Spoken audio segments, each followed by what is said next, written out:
We probably all know someone who suffered from depression at some point in their lives, and maybe you've experienced it yourself. I know I have.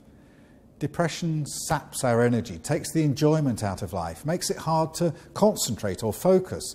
Everything becomes a chore. In the world of projects and business, it's very common to find people who suffer from risk depression. Risk depression occurs when individuals or groups see risk only in negative terms. All risk is bad. Risk must be avoided or minimised at all costs. We need to protect ourselves from risk and make sure that it doesn't happen. The only risks that matter are negative risks. Risks that could cause delay or increase cost or cause accidents or damage reputation. To the risk depressed, all risks are threats. Faced with a risky future, pessimism seems to be the natural response.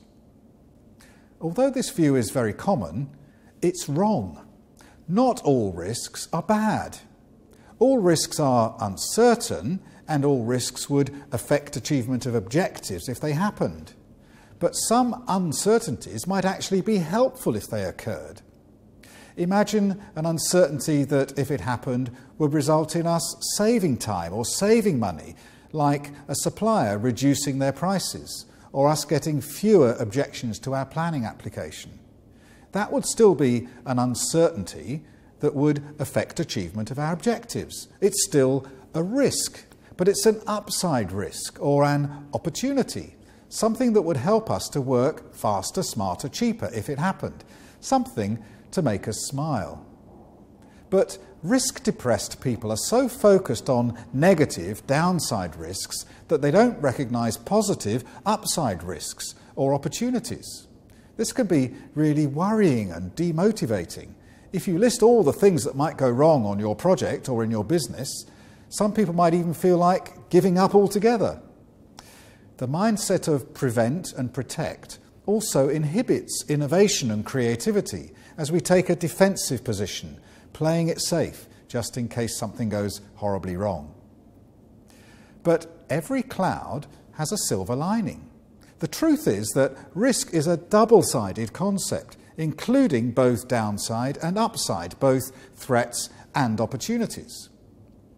This view of risk is found in ancient cultures who believe that life is a balance between good and bad, positive and negative, light and dark, life and death, opportunity and threat. It's only fairly recently that our view of risk has become limited to bad things. Fortunately, this is changing. All the major risk management standards now recognise that risk includes both positive and negative uncertainties. Many professional bodies now include opportunity management as an integral part of their risk process. Leading risk practitioners are adopting this broader approach in their thinking and practice. And major organisations right around the world are discovering the benefits of a combined risk approach that aims to maximise opportunities as well as minimise threats.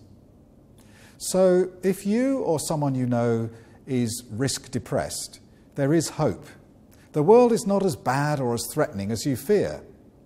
Of course, there are uncertainties that could cause problems if they occurred, and we do need to identify and manage those downside risks and minimise their effects on our projects and businesses. But there are also good risks, upside risks, opportunities, uncertainties that could help us to achieve our goals. And we need to find those too.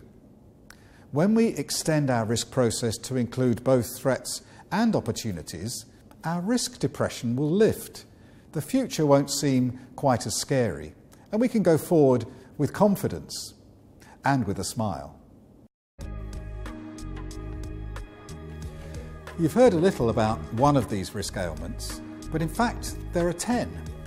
To explore this ailment in greater detail, why not invite me to speak at your conference or in-house event, or read my book, or engage the Risk Doctor Partnership for consultancy support.